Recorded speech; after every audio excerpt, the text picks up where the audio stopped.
how are you today? As you can see, today is going to be a vlog day. I am out in this nasty, beyond nasty weather right now. I'm in Atlanta. But before I start that, as y'all know who I am the STD Life Coach. I am Belize Spivey. So today, as you can see, I am in my car. Y'all typically see me in my room, but I'm in my car today.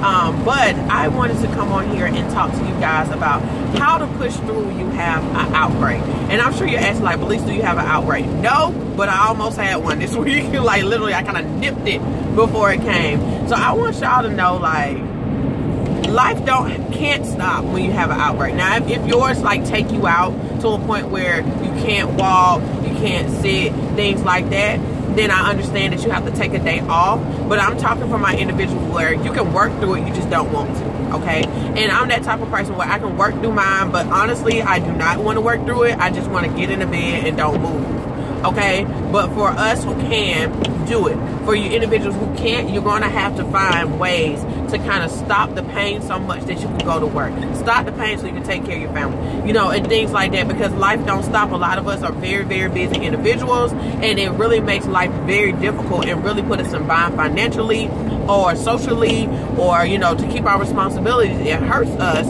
because we need to get up and go. So my whole thing is, I'm just going to give y'all, like, kind of tell y'all what happens when I have an outbreak. So when I have an outbreak, mine are not like, they're small. So basically it'd be like one bump. It used to be a cluster, but it stopped doing that over the years. So now, being that I had that virus for 9 years, I only get like 1 or 2 bumps. Most of them are like by my vagina area, like the bottom of my vagina and where my anus is, okay? It moves, and I know you're looking like, girl, I have it right there, and then I turn around, I have it on my labia, and I turn around, I have them on the inner thigh, and then sometimes it's completely on my anus. So my whole thing is very important to know that it do shift around. Why? I don't know, guys. I wish I could answer that, but like, I know the information is slim it is for you to find it. I'm still working to find that too, and there's no information stating directly why it shifts, but it does move around. So don't think you're crazy. It's like, girl, why they keep moving? Did I infect myself somewhere else? No, it just moves around in that area, okay? It just moves around. I know my head looked cut off, y'all, I'm sorry, but it just moves around in that area.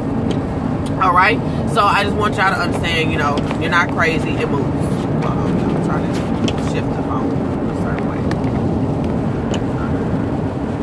I'm just gonna turn it. Okay, I'm just gonna turn it. It's falling. It's falling and it can't get up. Okay, but anyway, y'all, I just want you guys to know that it does move. So don't feel like you're crazy if you're thinking like, oh my God, like, why do it seem like you keep moving around and blah, blah, blah, blah, blah. No, it moves, okay? So I'll get that 1 or 2 bumps down there. What happens when I know it's about to come on, I get very, very itchy in that area. When I say it gets beyond itchy, it gets itchy like, oh my God, like I want to scratch it off. That's how, like, throw the whole vagina away, okay? That's how I feel at that moment. And then after that, I have a little discharge that kind of got a weird smell to it. Can't really explain the smell. It's not like a bacteria smell. It's not like a fishy smell. It's not like I can't really explain what it just smells very foul, and it's very strong, okay? And then my discharge is like clunky. It's not like, and they don't have, it's like a color to it, but it's clunky, but it's slimy. So it's kind of hard to explain, but it's not like a bacterial vaginosis. It's not like a yeast infection. It's completely different. Okay? So, with that being said, guys, that happens. And then after that, I get itchy, like on my arms and things like that. And my lymph nodes in my genital area swell up. That's like another big sign that I know I'm about to have an outbreak, because my lymph nodes get really, really tender. And when I mean, I'm talking about right here. It gets very, very tender right there to the touch. Like, it hurts really bad to touch it. So that's when I know for a fact, okay, it's something going on. It's time to go ahead and do what I need to do. What I tend to do is get into an apple cider bath. I get in a tub with some really warm water, and I sit in the bath. If I don't feel like sitting in the bathtub, because sometimes you just don't feel like doing that, I do tea tree oil. So I get some tea tree oil and coconut oil, put it in my hands. I won't suggest this if you don't feel comfortable. You can get a cotton ball, you can get a Q-tip, but me, I just don't worry about it. That's me. I just don't worry about it. I be in so much pain. I said, the hell with it. So I put it on, and I literally go in my hands, just like put as much as I can down there, okay? And then I wash my hands instantly, okay? I go and wash my hands with warm water, all right? Oh, my phone is getting hot. right in front of the heater. So it's like, hey, it's chickadee chick, I'm getting hot back here. So basically that what happened. So I get the tea tree oil and I get the coconut oil and I literally put it all in that area, all over my vagina, all over my anus. I just cover it up. And then I not wear underwear at all. Or I will wear some really, really big underwear, you know, like, you know, the period panties like we used to say, girls. Guys, you know, wear some really loose boxers. Do not put on briefs or really tight briefs. You need to let it breathe. It's very important to let that area breathe. Number one, it's very important to let the area breathe because it is a sore. It's just like any other sore. You got to take the Band-Aid off. You can't put anything tight to it. Also for us, when you have on things tight, that discharge that come off of that liquid that comes off of your sores, it tends to stick to that cotton or that lace or that silk.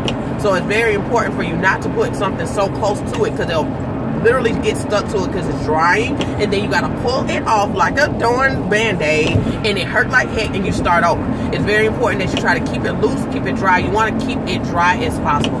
Yes, ladies, yes, guys, that's very, very difficult, especially being in your genital area. You know, you working out, you working period, you know, things like that. You're on your period, things like that, but still try to keep that area dry as possible.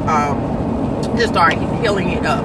But that's just what I deal with. That's me. I have swollen lymph nodes, itching out the wah-wah, maybe 2 bumps at the max. That's close to the end, bottom of my vagina opening, and also close to my anus, and itching like crazy. And then what I do, apple cider vinegar bath, or I'll do coconut oil tea tree mix and slap it on that area, okay? And I will do that until I feel like it's gone. For me, since I know what trigger it, which is stress, which this week I was a little stressed out thinking about different things, getting the best of myself, I nipped it. I lowered my stress absolutely, and it stopped. It did not come at all, but I still put coconut oil. I didn't put tea tree oil on.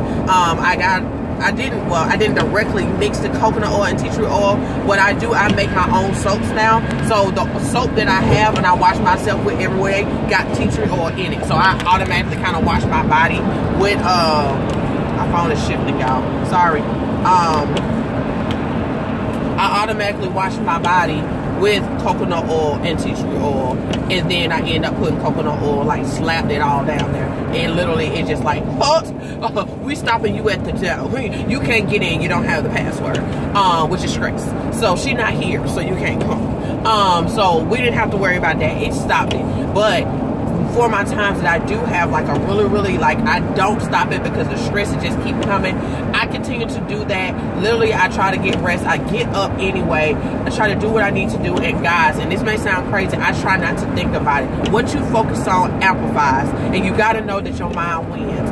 Yes, your body is in pain, but you can't focus on the pain, okay? You're like, Belize, it's so unbearable. Yeah, you're thinking about the unbearable pain, but you got to move forward. You can, my whole thing throughout your day, if your pain is very high and your pain tolerance level is low, it's very important that you pace yourself throughout your day.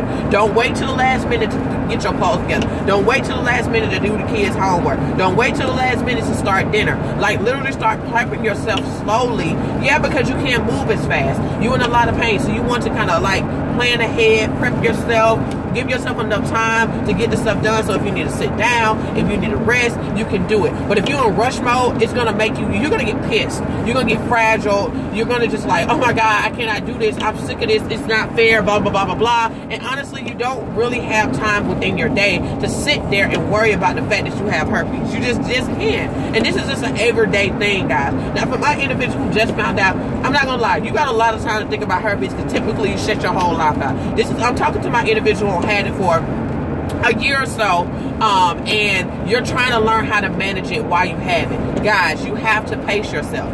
But most importantly, you got to learn to stop it before it comes. Don't wait until it's halfway in or it's already starting and then you want to stop. Oh, I need to do something. No, as soon as you felt that tingle, as soon as you felt that lymph node start to swell up, girl, you better start rushing. Just like you would rush to the hospital if you feel like you got strep node, it's the same way you need to rush and go ahead and put that stuff into your system.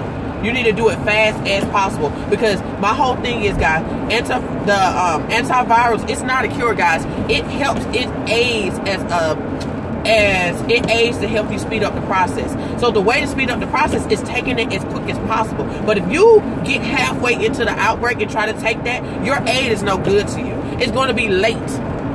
It works best in the beginning because it catches the virus and slow the virus down. And the same thing with coconut oil, lysine, all this stuff. It helps slow it down. It helps slow it down. That's for my individuals who do not take stuff every day. Now, for my individuals who take stuff every day, you have to understand, just because you take this stuff every day does not mean you're not going to have outbreaks, because that doesn't mean you don't trigger your outbreaks. So you're thinking to yourself, oh my God, I'm taking everything I need today. Why am I having an outbreak? This junk sucks. Why am I having outbreaks? Because you're triggering an outbreak. So I want y'all to understand everything that we do, from our medication from our doctors to our natural remedies. If you still trigger it, based off stress, based off friction from sex, eating certain foods like chocolate, junk food, nuts, and also menstrual cycle, things like that. If that happens, or any, emotional or mental stress, any of that stuff happens, you can still trigger your outbreak. So it really doesn't matter how much stuff you take in or how good you think you treat your body.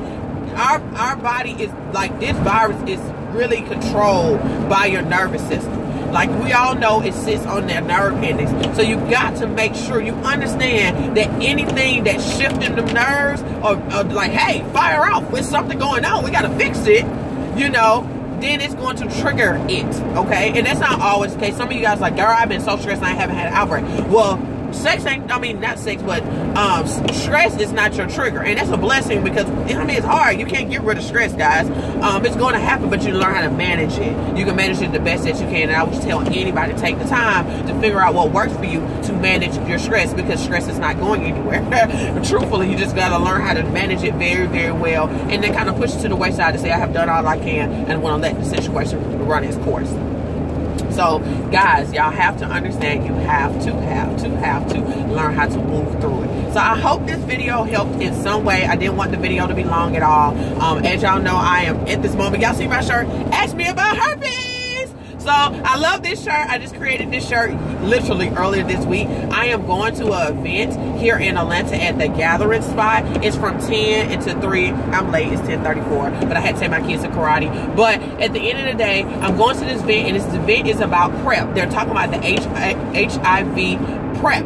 And I love to hear more about this, because no, I do not have HIV, but the fact that we have herpes, it does open us to be a little bit more acceptable to it. Not saying that you're going to get it, and I get people ask me, am I going to get HIV because I got herpes? No, it opens it up because you got broken skin. Our skin don't completely heal from our sores, guys. They close up, but now you got those little slits and things like that, because your skin is not completely healed to that fact like it used to be. It's not completely solid like you are sealed up. So now if you come in contact with HIV, you're very open to it, because we are just in our immune system, it kind of shakes us.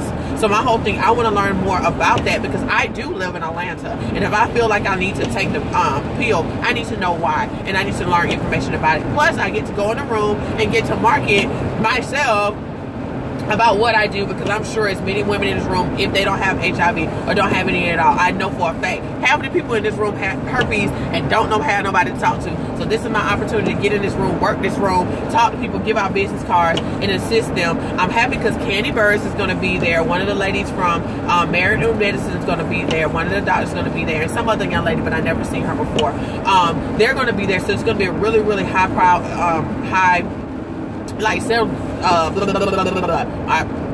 getting tongue tied. It's gonna have celebrities there, things like that. So I know it's gonna be pictures, all this stuff. But I'm excited because the person who did the event, set the event up, is in my group. She's one of the ladies in my support group, and she's an HIV activist because she has HIV. So this is really good, and she has herpes, but she really focuses on the HIV piece. So I'm excited for her. I have to go support her because it's my girl. So I'm gonna go support her in this event. I'm really excited. I know this event is gonna be really, really good here in Atlanta, because oh my God, like HIV is running rapid in Atlanta, very, very rapid. And it's very important as us, especially African American women or women of color, men and women of color, it's very important that we protect ourselves, because many of our family or friends are not getting tested, or they don't understand the testing process, or they're just beyond scared about this testing process that they never get tested, and they don't see symptoms of different things, but they're just too scared to go. So my guys,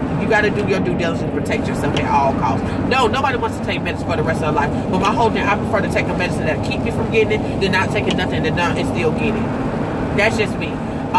So with that being said, guys, I love y'all. If you're in the Atlanta area, you want to come out. It's a free event. They do have child care, but it's very limited. So just it's at the Gathering Spot downtown. So look up the Gathering Spot and come out. It's 10 to 3. It's for women. Come out, ladies. Love y'all, and I'll see y'all later. Bye.